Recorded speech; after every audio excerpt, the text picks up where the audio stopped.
Hi there, UCU members. My name's Nicola Field, and I'm from Kingston University UCU. We're one of the branches that's just about to launch into a marking and assessment boycott. Most of the people taking part have never done anything like this before. So I'm going to be speaking to Karen Evans. She's from Liverpool University UCU. They ran a very successful marking and assessment boycott last year, when they won. And Karen, could you give us the lowdown really on how you made that work and how you made it successful and how you planned it? Thanks very much. Okay, thanks, Nicola. I have to start with saying that many of us have never been involved in a marketing and assessment boycott before either. So we learned a lot of lessons while we were part of the action. So there's about 5 things that I wanted to say, which are some of the key lessons that we learned. The first thing I wanted to say that was we took the marking and assessment boycott, not on its own, but as part of a whole kind of range of methods of action that we took. And it was one of the key tools in our armoury, but it wasn't the only tool in our armoury. So we'd already taken collective strike action, and we knew that after the marking and assessment boycott that we would be taking collective strike action again. And that was really important for making us feel that we were part of something wider, and that although not all of us in the branch were involved in the marking and assessment boycott action itself, that we had the whole of the branch behind us, and that we would have the whole of the branch behind us in collective action again after the end of the marking boycott. The second thing that I wanted to say was that we were absolutely clear that the action was going to be member-led at all times. And one of the ways that we were able to do that was we had regular meetings. And when I say regular, I mean 10:30 every morning, we had a virtual meeting. Sometimes that was also backed up by physical meetings, but we always had that 10:30 meeting so that all members could be involved and all members could be involved in the discussions and have their voices heard. We'd kept up these, we had a tradition of doing these all the time that we were taking action short of a strike and all the time that we were taking strike action together as well. But what that meant was that we were having daily discussions. We could update each other daily with what was happening, with the kind of attacks that management were putting on us. So we could have political decisions, we could have decisions about our action going forward, but we could also give each other support. Because sometimes marking and assessment boycotts can feel quite isolating and individualizing. So at all points, we collectivized that as much as possible so that we had the whole branch giving support. And if anybody wobbled, they were able to talk about it in the meetings, and we were able to get behind them again. So I think that's really important, the member-led, member decisions, and members could tell us when are the effective times to take action and what parts of the marking and assessment boycott were working and which were less effective, and we could get together behind those and decide how to move forward. So it felt like a very kind of, there was a lot of solidarity in the branch, and that was really, really key to its success.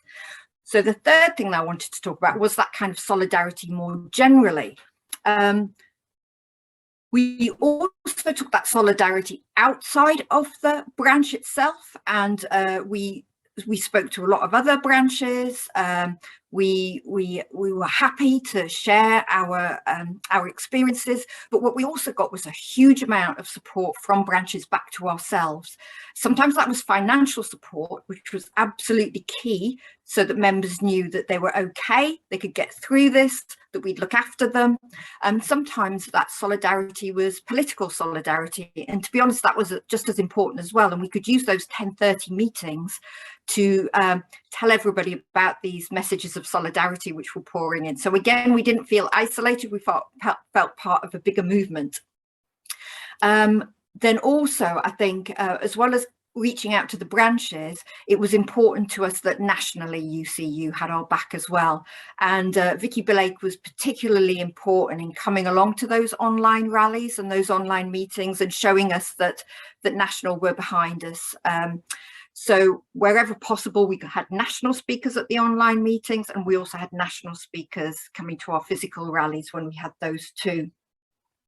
And then also, lastly, what we tried to do was to have a really effective and impactful media campaign. So those of us who could do in the branch led a really good social media campaign with lots of tweets and all sorts of ways of getting in touch with people on social media. We also spoke to the local media a lot and got our position across in the local media as much as possible, and every so often we'd also get a mention in the national media as well, which was fantastic. So that, again, it's all about making the action as big and wide-ranging as we possibly could, and not just seeing it as something that we as a branch were struggling with, but it was part of something that was happening sort of in the wider trade union movement. And I think lastly, just to sum up, I would say that with the marking and assessment boycott, we were talking also about hitting things like confirmation and clearing. We had a big rally on graduation day to talk about like sham degrees that the Liverpool University were putting out. And again, these were collective points where we came together. So beginning and end of the marking and assessment boycott, I think, is collective action to begin and collective action at the end as well. Thanks a million, Karen. I've got a couple of questions which I know are coming up in our branch. The first one is, have you got any quick pointers about how to communicate to students why the boycott's important? Oh, the students at Liverpool University were hugely behind us, I think, and that's because before we went into the marking and assessment boycotts, we had those contacts with the students, not only through the student union, but also in our individual departments. So we would sort of patiently explain to students about what the dispute was about.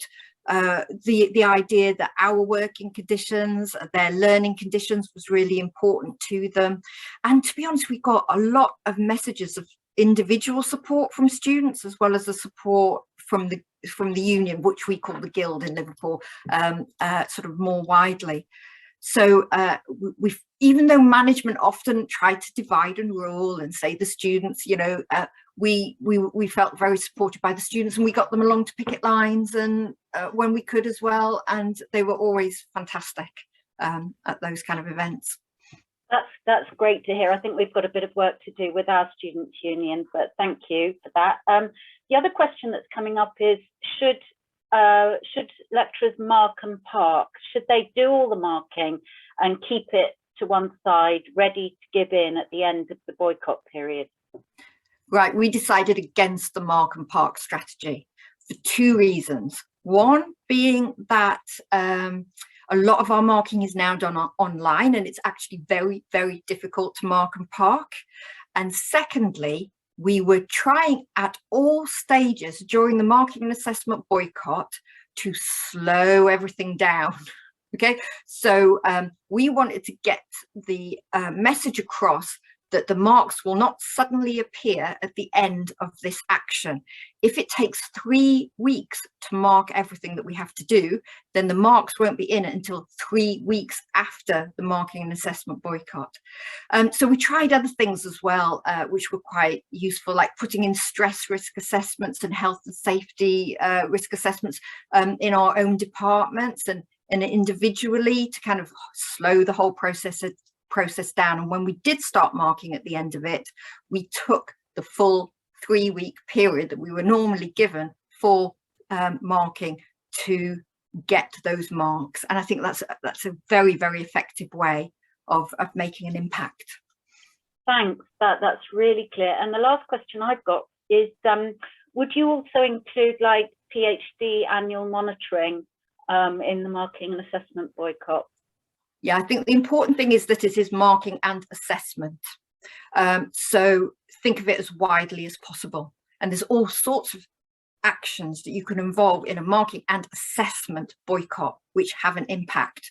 So yes, we didn't do lots of the kind of annual monitoring of PhD students, and board of examiners were affected, and putting reports into board of examiners were affected as well. So the impact was felt across the university administration as well, and not just a sort of staff student kind of impact and encounter.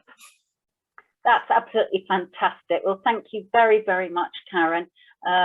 I'll come back on just briefly to say thanks a million and solidarity to you. Thank you.